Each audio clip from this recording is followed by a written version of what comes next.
Նորից գնել եմ Carrefour-ից տարբեր համովություններ ու եկել եմ միասին փորձենք։ Ինչպես միշտ պահել եմ գնումներից ցանկը, որ ասեմ, որ ապրանքը ինչ արժեք ունի։ Ուզում եմ սկսենք այս նորիով չիփսերից, երկու տարբեր տեսակ եմ գնել, տեսնենք որը ինչ համ ունի։ Այս մեկը տերիակի համով է, այս մեկը կծու վասաբի։ Երկուսն էլ նույն արժեքը ունեն 370 դրամ։ Ու եկեք փորձենք։ Շատ կծու է, բայց շատ համով է, ինձ դուր եկավ։ Գնահատում եմ 10-ից 10։ Փորձենք տերիակի համովը։ Էլի նույն տեսք ունի։ Սրա տերիակի համը շատ թույլ է գալիս,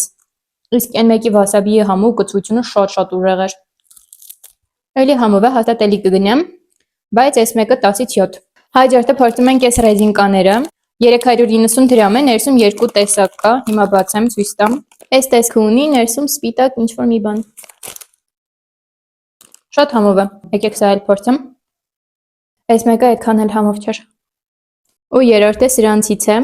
Այս մեկից էլի եմ կերել, ընդհանրապես դուրս չի եկել ու հիմա էլ դուրս չի գալիս։ Սա գնահատում եմ 10-ից 3, սա 10-ից 5, ու սա 10-ից 9։ Հաջորդը եկեք փորձենք այս հետաքրքիր ամանով ծամոնը։ Հոտը չհավանեցի։ Շատ դժվար է դուրս գալիս, իդեպ ունի այսպիսի տեսք։ Արժեքը 450 դրամ ու չհավանեցի։ Շատ վատ համ ունի իրականում։ 10-ից 3։